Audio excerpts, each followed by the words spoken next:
Will the NFL bring the hammer down on the Atlanta Falcons for tampering?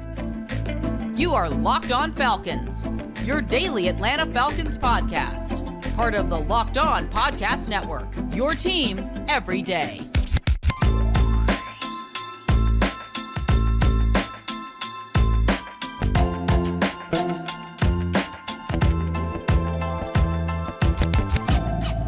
Welcome back, everyone, to another illustrious episode of the Locked On Falcons podcast, your daily Atlanta Falcons podcast, part of Locked On Sports Atlanta, your team every day. And today's episode is brought to you by FanDuel. Make every moment more. Right now, new customers get $200 in bonus bets with any winning $5 bet. That's $200 if your bet wins.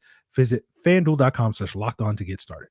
So, guys, if you do not know me, I'm your very humble host, Aaron Freeman, a.k.a. Mr. Drew, a.k.a. Sirius Black, a.k.a. the Jolly Green Giant, a.k.a. Mr. a.k.a. I've been covering the Falcons for far too long, formerly at FalcFans.com, RIP. Still going strong on this illustrious podcast, and I appreciate each and every one of you that are going strong with me as everydayers that make this illustrious show your first listen or first watch of the day. And all you got to do to become an everydayer is subscribe or follow for free on YouTube or wherever you listen to podcasts. So today's episode will be joined by Locked On 49ers co-host Brian Peacock to give us the inside scoop on tight end Charlie Woerner and Ray-Ray McCloud. We'll circle back and give the end of the Desmond Ritter era its due that it deserves, but we'll start off with talking about the ongoing investigation for the Falcons for tampering, something we touched upon on last Friday with Jarvis Davis on the podcast, but I think it's worthwhile to circle back because, again, we couldn't really get too deep into it. But if you don't know, the Falcons are under investigation for tampering involved with Kirk Cousins and illegal contact between him and the team during the quote-unquote legal tampering period. The Falcons tampered illegally during that period, and basically it stems from comments that Kirk Cousins made in his introductory press conference on Wednesday of last week after he had officially signed with the Falcons, which couldn't happen until Wednesday at 4 p.m. Eastern time, that he basically said he was in contact with people like the Falcons head trainer as well as their PR people on Tuesday before that point. And the way that tampering works in the NFL is teams are allowed to talk to agents. They're not allowed to talk directly to the players, and that does include training staff and PR people as well, not just coaches and GMs. So we'll see what the NFL finds as they probe this matter. But obviously the big question, given the public statements by Kirk Cousins, it doesn't feel like this is a situation where the Falcons are innocent until proven guilty. We'll see how it all plays out. But what will the punishment be? And right now, I have no idea. I can only guess, right? We do have some precedent based off of previous tampering incidents. The two most prominent that I could find what happened in 2016, where the Chiefs were docked a third-round pick in 2016 and I think a sixth-round pick in 2017 from tampering that occurred in 2015 involving them signing free agent wide receiver Jeremy Maclin. Last year, the Dolphins were docked their 2023 first-round pick as well as their upcoming 2024 third-round pick for tampering that involved their owner contacting Tom Brady and Sean Payton in like 2019 and 2022 and other times about some various other things. And to me, what was notable about those two incidents is those investigations took some time, right? It took a year between when the Chiefs were accused of tampering before their punishment was meted out. And then it took 6 months between the start of the probe with the Dolphins. And so with basically 5 weeks between now and the draft, you know, there's certainly a chance that if the Falcons do get found guilty of tampering, they may not lose a pick this year, but instead may lose one next year. But at the same time, given this feels a lot more like an open and shut case, like it's just like check Kirk Cousins' text messages and phone records, like you'll find out pretty quickly. Maybe this gets expedited a lot faster than those two previous instances. So again, really no idea how this thing is going to go down. Personally, I'm not too worried about it, not because I think it's a non-issue, but you heard me say a dozen times on this podcast over the last couple of years, you know, you can only control what you can control. I can't control what the NFL does with their investigation, how long it takes, and what ultimately that conclusion is going to be. So I'm not going to necessarily worry about things that are outside my control. Now, I've seen some people speculate, oh, the Falcons will wind up getting a slap in the wrist. I think that's a fairly naive perspective to have, given what we know about the Roger Goodell era of the NFL, where people don't get slaps on the wrist. Like the hallmark of the Goodell era over the last 18 years, whether we're talking about Sean Payton and Deflategate and, player suspensions and player fines and all this stuff, like everybody comes away from, punishments meted out by the NFL feeling like they got a raw deal. So I don't think that's going to change with the Falcons. But, granted, I guess to some people, the Falcons losing a 6th-round pick would be a raw deal in their eyes, as opposed to losing a much earlier pick. But I sit here, guys, and I go, like, if you ran up to me out of breath saying, hey, Aaron, I'm from the future, and the Falcons lose their 1st-round pick over this tampering thing, like, I wouldn't sit there and think you're crazy about that. That feels like par for the course with how the NFL has conducted business over the last 2 decades, right? And, while we're having this conversation, hook a brother up with some Super Bowl picks if you really are from the future, so I can make some bank this year. But I think, I could easily see the NFL being like, let's send a message to the Falcons. Yes, everybody tampers, but the Falcons were basically too dumb to hide it. And so they deserve whatever punishment they wind up getting. So I wouldn't bet on the Falcons losing a 1st-round pick, right?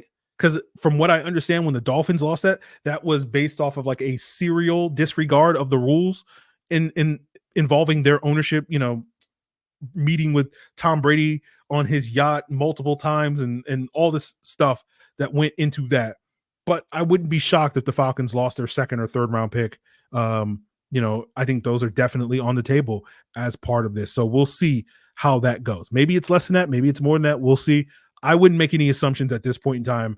I would just basically, find a hobby and we'll just wait. We'll wait to see how long it goes. But that's where we'll leave that conversation. And if more information comes out, we'll discuss it as it comes out. But in the meantime, that's all we can really say about that. Now, we will turn our attention, as we continue today's Locked On Falcons, to the end of the Desmond Ritter era, because that also occurred last Thursday when the tampering things came out.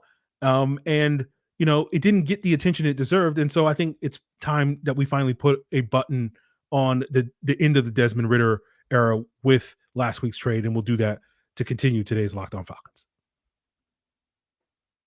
But first, guys, say goodbye to Busted Brackets, because FanDuel is going to let you bet on every game of the tourney, whether you're betting on the big upset or a 1 seed. It's time to go dancing on America's #1 sportsbook. That's right.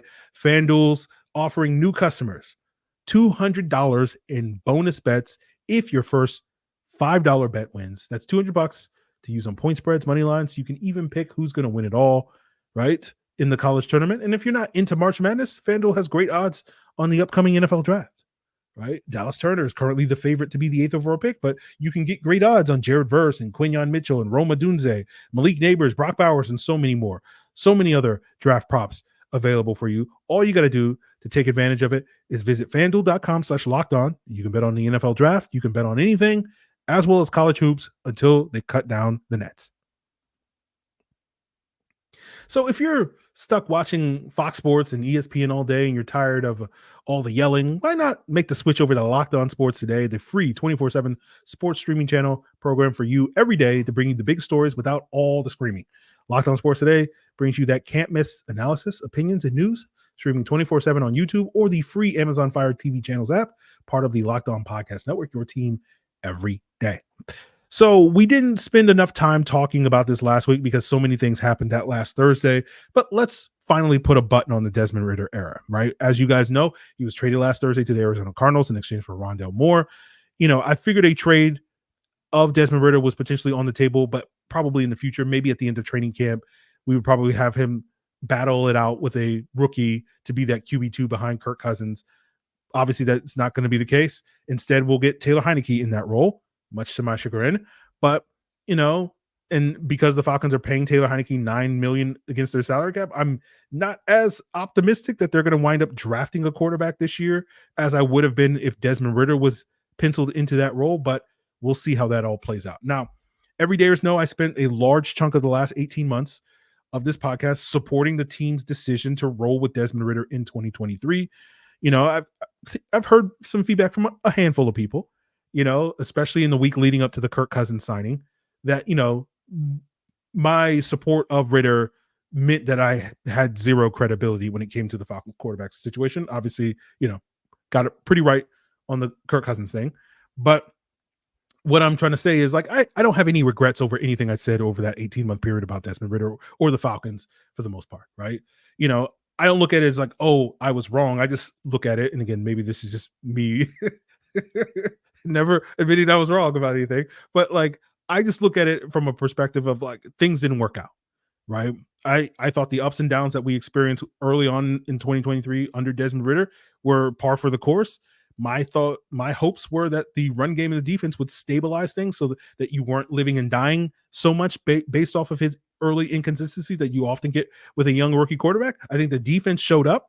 I don't think the run game did, right? And that to me is more the thing that I look back and say, oh, I was wrong about the Falcons run game, being the stabilizing force of the offense, not necessarily Desmond Ritter being an inconsistent quarterback.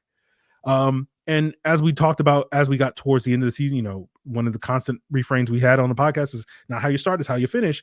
And that led to that week 14 matchup against the Bucs. And we talked about how that game was built up to kind of be the showcase game, to be the breakthrough game for Desmond Ritter, because when going into that game, due to the injuries on the offensive line, the run game was probably not going to be heavily featured in the Falcons game plan. And given that Ritter had played relatively well, had one of his better games of the season on the road against a formidable Bucs defense in week 7, that at home in the friendly confines of Mercedes-Benz Stadium, he should be able to put together another solid performance, and we would need him to in order to win that game. And unfortunately, he didn't really do that. And I've discussed before on the podcast, like sometimes things don't break your way. That's kind of how I sort of see it, right? This is where any given Sunday and whatnot comes in. That's just the nature of football, where sometimes the ball bounces, the wrong way and whatnot. And then that's kind of how I see it, right? And I've said regularly that like it felt like the Falcons were 90% of the way there, and that last little 10% eluded them. And a couple of different bounces of the ball in that Bucs game, the Falcons potentially win that game. They're in a driver's seat to win the division, potentially make the playoffs, and all the turmoil, all the changes that have occurred over the last 3 months, get butterflied away. And there's certainly an alternate reality where that's the case, but obviously we are not living in that alternate reality, and things didn't go that way. And so I've mentioned before, Desmond Ritter as a 3rd round pick, you're going to get one shot to prove yourself in this league. Only really 1st round picks get multiple shots to prove themselves. And unfortunately for Desmond Ritter, as well for the Atlanta Falcons and those of us who, had to watch it, he didn't take advantage of that one shot that he was getting. And I can certainly understand now in hindsight that given all the sort of negative rhetoric coming out of the Falcons, especially starting with the combine comments from Raheem Morris and others, that, the Falcons accepting Ritter back into the fold basically after they threw him under the bus and just kept backing up and like, oh, I hit something. And then like, oh, let me go back for, oh, I hit something again. And then like, oh, let me back it up. And then they just kept hitting, right? Like that's kind of how it felt like. And now in retrospect, them dumping him for practically peanuts, no offense to Rondale Moore, but that's kind of how I feel about it, seemed inevitable given some of that rhetoric. And so certainly was wrong on that, thinking that Ritter would stick around at least through training camp, if not the entire 2024 season. So did get that one wrong. But, I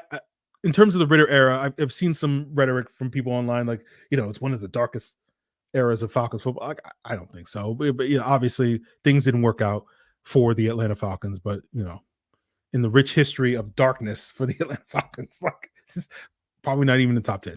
But, part of my issues, and I'm not going to give it as much attention as I probably would, because to me, this is like a whole podcast to really break this down. And I'm just going to give it like maybe a few minutes here on today's episode. But like, I've been underwhelmed with the Falcons offseason so far, right? I thought it got off to a good start, getting Kirk Cousins, Darnell Mooney, Charlie Woerner, like, oh, this is a positive start. Let's see what else they do. And it's kind of petered out since then. And, that hasn't to do with Desmond Ritter getting traded, but, again, to me, taking a flyer on a reclamation project like Rondale Moore, to me, is not the return I would have personally liked to have gotten, giving up on Ritter, especially in a world where I have to deal with another year of Taylor Heinicke out here doing his best Brett Favre impressions with 10% of the talent. But we're not going to get into that. Again, I like Taylor Heinicke, the person. I'm just not a fan of the quarterback. That's basically what it is. Like the dude, don't like the quarterback. But, and I can compartmentalize when I know that's weird. But it's been an underwhelming offseason for me, basically get back on track, because to me, the Falcons have basically been operating like their only problems were coach and a quarterback. And if you listen to this podcast in November and December and January, you heard me constantly express, like, I think the Falcons problems go beyond that, and to kind of see them seemingly so far kind of ignore those issues through, a week into free agency has been underwhelming and frustrating to me. We'll see what happens. There's still plenty of time, right? We still got the second, third wave, fourth wave of free agency. We got the draft. Teams make moves in May and June and July and August as well. So we'll see what happens. But the reason why it's underwhelming to me, because it feels so much like a Dimitroff era offseason, where the Falcons basically identify one problem and it was like, we're going to throw a bunch of resources at solving that one problem, and we're not going to use any other resources to address any of our other issues. And then those issues then start compounding on you, and then you have to invest more resources in order to solve those issues. And if you don't solve it, then it just continues to compound. And that to me was a big reason why those Dimitroff era teams, while they were successful, relatively speaking, couldn't get over that hump. And like that to me is like, yeah, I think this team certainly can be successful, right? 90% of the way to making the playoffs, and they're operating like a team that, we just got to get that last little 10%. I get it. But at the same time, like, them ignoring other issues to me is only going to lead to those issues compounding. And one of those issues is like the fact that, the Falcons haven't really addressed their pass rush in any significant way so far this offseason. And probably we'll wind up talking more about that specifically on tomorrow's episode. But we'll see what happens. We'll see what happens. Again, I know I'm being Mr. Drew right now for a lot of folks, but it has been, it's like, all right, we're backsliding into the Dimitroff era. Okay. Like, cool, man. I see where this story goes. And again, I'm optimistic that the Falcons are going to make the playoffs, but it just feels like their goal is, rather than that being the starting point, like their goal is like, that's all that we want to be, is be a 9 or 10 win team that's going to win the NFC South, rather than shooting to be, a 13 win team that can win the NFC. Right. And I know I'm going to get pushback for this, but I just think, like, not to say like that was something that you could automatically engineer, but like at least try, I don't know, but we'll see. We'll see how that goes. And we'll leave the underwhelming off-season talk aside, and we'll talk with Brian Peacock, the co-host of Locked On 49ers, about the overwhelming additions that Charlie Woerner and Ray-Ray McCloud are going to bring to Atlanta as we wrap up today's Locked On Falcons. This show is sponsored by BetterHelp, and a lot of us spend our lives wishing we had more time. I know I certainly, by the time we get to draft time, I'm going to wish I had more time to grind some of that draft film. But how would you use your extra time? And a better way to squeeze that special thing into your schedule is to know what's important to you and make it a priority. And therapy can help you find out what matters to you so that you can do more of it. Therapy has benefited me. BetterHelp has benefited me. It has taught me things like I can only control what I can control. If you're looking for some of those coping skills or think ways to prioritize your time, give BetterHelp a try. So if you're thinking of starting therapy, give BetterHelp a try. It's entirely online. It's designed to be convenient, flexible, suited to your schedule. Just fill out a brief questionnaire and you'll get matched with a licensed therapist, and you can switch therapists at any time for no additional charge. Learn to make time for what makes you happy with BetterHelp. Visit BetterHelp.com/lockedon today to get 10% off your first month. That's BetterHelp, HELP.com/lockedon. All right, everyone, we are back with another illustrious guest. He is none other than Brian Peacock, one of the hosts of the Locked On 49ers podcast, and he's here to talk with us about some former 49ers, now Atlanta Falcons. Brian, my friend, welcome to Locked On Falcons. Appreciate it. It's been a little bit, Aaron, since we had a chance to chat. So always excited to talk about future and current and ex-49ers. So when we talk about Charlie Woerner, who the Falcons picked up early in free agency, blocking tight end for the 49ers, one of the highest graded blocking tight ends in the league this past year. Is that basically what the Falcons are getting, an impact blocker? Are they getting anything else from Charlie Woerner? Well, that's all they're getting because he doesn't catch any passes, so he better be a good blocker. I thought coming out of Georgia, and the local angle there as well too for the Falcons. So I like the fit. he's not like a sixth offensive lineman. And when I saw his blocking grades, he's a good blocker, and that's what he was best at coming into the league, and that's what he stayed best at with the 49ers. But it's not like he's a sixth offensive lineman, and I wouldn't consider him an impact blocker. He's just a good blocking tight end. It was a little frustrating that he was never able to develop more as a pass catcher and be involved in the passing game for the 49ers. So I think it was pretty easy for them to let him move on and, try to utilize their second year tight ends. They drafted a couple tight ends last year. They might dip into the tight end group again in this year's draft. Maybe they'll add another veteran as well to go with George Kittle. And it's hard to get a lot of targets when George Kittle's on your football team as well. So maybe there is still more there because there's some athleticism with Charlie Woerner. But I mean, we're talking 0 catches. We're talking nothing in the passing game for Charlie Woerner. And he's a good blocker, but he's not such a good blocker that I think he's going to be a huge part of any football team and just get a ton of snaps. But when you bring in that extra tight end, you need one that can block. He's going to absolutely do his job, and he's going to work hard at doing it. So from that aspect, yes, but I would stay short of calling him necessarily an impact blocker, but a good blocking tight end that really for the 49ers was a 0 in the passing game.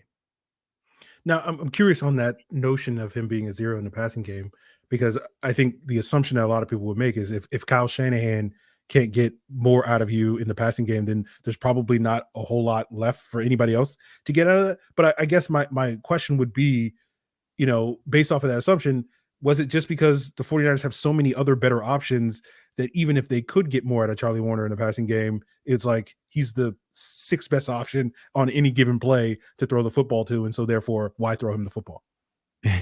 I think there's both of those things are happening for sure. And when he's on the field, if he's the second tight end with George Kittle already on the field, or if they're going to throw to one of the tight ends, they're probably going to keep Charlie Woerner in the block and allow George Kittle to be the one that's going out on routes and make that play. So, but we're talking 3 targets, 3 catches all year long in 17 games. And I would say that he could have caught more passes. It's not like he's got frying pan hands. He's going to drop everything or something like that. And he does have enough athleticism to get open at times. But it just was when you saw him play and you saw him out on the field, and when he did get targeted and did make a catch over the course of the last few years, it wasn't like, oh man, this Charlie Woerner's got something. They got to keep targeting him. They got to find ways to get him the ball. So I just think it's not something that's going to be a strength in his game. I think he could definitely catch more than 3 passes for the Atlanta Falcons, potentially, especially as a number 2 tight end. I mean, that's a low number for even a number 2 tight end in the NFL. And he doesn't have George Kittle in front of him, but he's got a pretty good tight end in front of him. There's a lot of other players that could steal targets away from Charlie Woerner. So I'd be shocked if he's a fantasy a rosterable player for anybody in the upcoming football season as a tight end. But he is a good blocker, and he's a valuable player, and he's going to play on special teams. And there's a reason he's in the NFL. There's a reason that the Atlanta Falcons picked him up. But I don't know if I'd expect an impact player. Certainly not as a receiver. And he's a fine blocker, but he's not a 6th offensive lineman. Fair enough. Now, here with Brian Peacock of Locked On 49ers, and let's talk about Ray-Ray McCloud. Obviously, these last 2 seasons in San Francisco being their primary return specialist. We did see some, plays from him on offense, some screens, a couple of deep shots, some jet sweeps types of things, being sort of an explosive playmaker. But I guess, Brian, I'm asking you, is it 90% return specialist and then maybe 10% offense? Where would you sort of strike the balance in terms of what Ray-Ray McCloud's bringing to Atlanta? Now, I'd say Ray-Ray McCloud's the opposite of Charlie Woerner. He was certainly somebody who was a victim of there's not enough targets left over to throw him the football. And so he was the 4th wide receiver for the 49ers, essentially, because even as a slot guy, they had Juwan Jennings that was playing over him as sort of that third and Juwan, they called him, in that third down sort of bigger slot receiver. And when Debo was out, he would get some opportunity to touch the ball a little bit and do some other fun things. But when I thought back on the season and before this podcast, and I'm actually looking at the numbers right now, he had 15 targets, only 12 catches. I would have guessed that he had double that this season. So I felt like there was more impact there over the last couple of years than what his numbers are. And when Ray-Ray McCloud was with his Steelers the last couple of years before he came to the 49ers, that was late Ben Roethlisberger era. And he had the lowest yards per reception that I'd ever seen. It was like 4 point something yards. It looked more like yards per carry than yards per reception for an NFL wide receiver. And and so I didn't know if that's all he was, if he couldn't make plays down the field, but he can make plays down the field. And I was actually impressed at times the way he, as not the biggest guy, could go up and make some plays. So I like Ray-Ray McCloud as a slot receiver, somebody that could give you a little bit of juice, a little bit after the catch. He's not super dynamic as a player, but he can give you something down the field as well. So Ray-Ray McCloud, good 49er, and obviously he's going to make most of his impact as a return guy, and he's good there. But I think he's got a little something that he could give the Atlanta Falcons as a receiver as well, especially out of the slot. Okay. Well, we just got the scoop on both Charlie Woerner and Ray-Ray McCloud from Brian Peacock of Locked On 49ers.